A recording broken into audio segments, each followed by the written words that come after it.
কোনো পথঘাট বলেন? জি, পথঘাট আছে, চিন্তা করবেন না, নিরাশার কিছু নেই।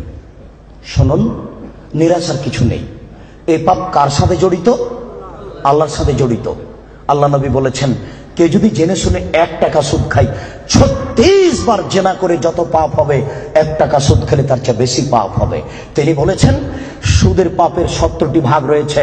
ছোট ভাগ হলো মার সাথে জেনা করলে যেমন পাপ হয়। সুদ যত বড়ই পাপ হোক না কেন, সুদের পাপ কার সাথে জড়িত? আল্লাহর সাথে জড়িত। জেনার পাপ কার সাথে জড়িত? আল্লাহর সাথে জড়িত। যুবক, তুমি নিরাশা হবে না, নিরাশার কিছু নেই। শোনো, ওই মোড়ে উঠে এইখানে রিক্সা থেকে নেমে রিক্সাওয়ালাকে বলছো, রিক্সাওয়ালা কয় টাকা ভাড়া রে? 40 টাকা। হ্যাঁ বেটা, 20 টাকা ভাড়া, 40 টাকা চাও। 1 থাপ্পড় দিয়ে 20 টাকা দিয়ে বিদায় করে দিলে। এখন এই পাপ তওবা করে ক্ষমা হবে না, মরা পর্যন্ত কাঁদলেও হবে না। এটা খুবই জটিল।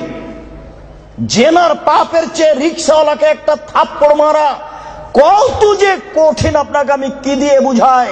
এই ছেলে, তোমার বাপ দলীয় দাপটে জমি দখল করেছে, দিন রাত যদি তোমার বাপ তাহাজ্জুদ পড়ে হবে না। শফিকুল ইসলাম জাগরণী বলেছেন, লাভ হবে না কবর পাকা করে দিয়েছেন, বাপের কবর যদি স্বর্ণ দিয়ে বানান কোনো লাভ হবে না। নজরুল ইসলাম বলেছেন, মসজিদের পাশে কবর দিও ভাই।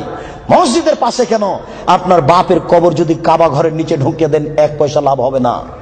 শুনুন, রিক্সাওয়ালাকে থাপ্পড় মেরেছেন, ক্ষমার পৃথিবীতে কোনো সুযোগ নেই।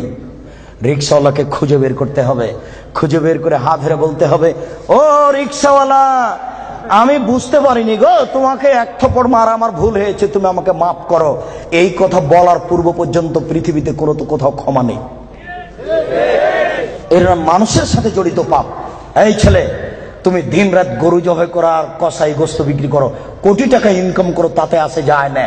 কোটি টাকা ইনকাম করো, তাতে আসে যায় না। প্রত্যেক দাঁড়িতে 50 করে গোস্ত কম দিয়েছ, এখন ক্ষমা নেও দেখি।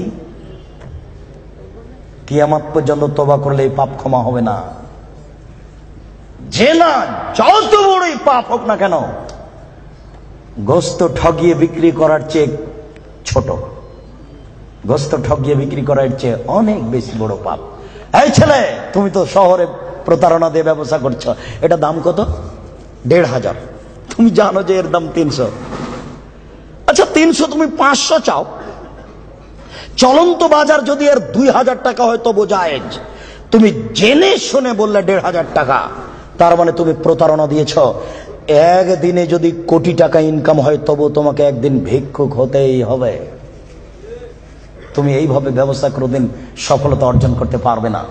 শুনুন, ডবল দাম নেওয়া যায়, প্রমাণ 10 গুণ দাম নেওয়া যায় যদি চলন্ত বাজার সেটা হয়।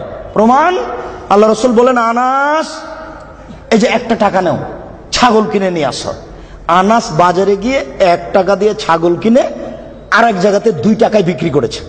2 টাকা দিয়ে বিক্রি করে আবার 1 টাকা দিয়ে একটা ছাগল কিনেছেন আর 1 টাকা নিয়ে চলে এসেছেন। আল্লাহ রসুল, এনেন একটা ছাগল আর 1 টাকা। আনাস, কি ব্যাপার? তোমাকে যে আমি টাকা দিয়েছি একটা ছাগল কেনার জন্য, তো টাকাও দিচ্ছ, ছাগলও যে দিচ্ছ। আল্লাহ রসুল, আমি বাজারে একটা ছাগল কিনে ওকে 2 টাকায় বিক্রি করেছি, তারপরে 1 টাকা দিয়ে আরেকটা ছাগল কিনেছি আর 1 টাকা ফিরে নিয়ে এসেছি। আচ্ছা আচ্ছা, বারাকাল্লাহু ফি তিজারাতিক, আল্লাহ তোমার ব্যবসাতে বরকত দান করুক। কি বুঝলেন? ডবল দামে বিক্রি করেছে। ঢাকার ওই পারে যদি 1 টাকা বড় 600 টাকা গজ হয়, আর এই পারে যদি 1200 টাকা গজ হয়, তবুও জায়েজ। হোমিও ডাক্তার আমাকে বলছে, আব্দুর রাজাক সাহেব, মাত্র এই বোতলে 10 টাকার ওষুধ আছে, আমি এখান থেকে 1 ফোঁটা ওষুধ দিয়ে 3000 টাকা নিই। যদি টাকা কম নিই তাহলে তার ভরসা কমে যাবে।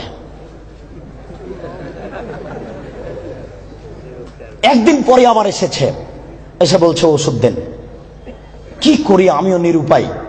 তখন এমনি পানি দিয়েছি, কিচ্ছু না, পানি দিয়েছি, দিয়ে 500 টাকা নিয়েছি। যদি 50 টাকা নিই তাহলে সে মনে মনে বলবে আমাকে কোনো ওষুধ দিল না, আমি কি করব? তখন আমি বললাম, ব্যবসা করো, প্রতারণা দিও না। চলন্ত বাজার যদি ১,৫০০ টাকা হয় তাহলে নেও, অথবা ৫০০ টাকা নেও, ওই সময় ২০০ টাকা নিও। তুমি বুঝতে পারছো এটা প্রতারণা, এমন কিছু করো না।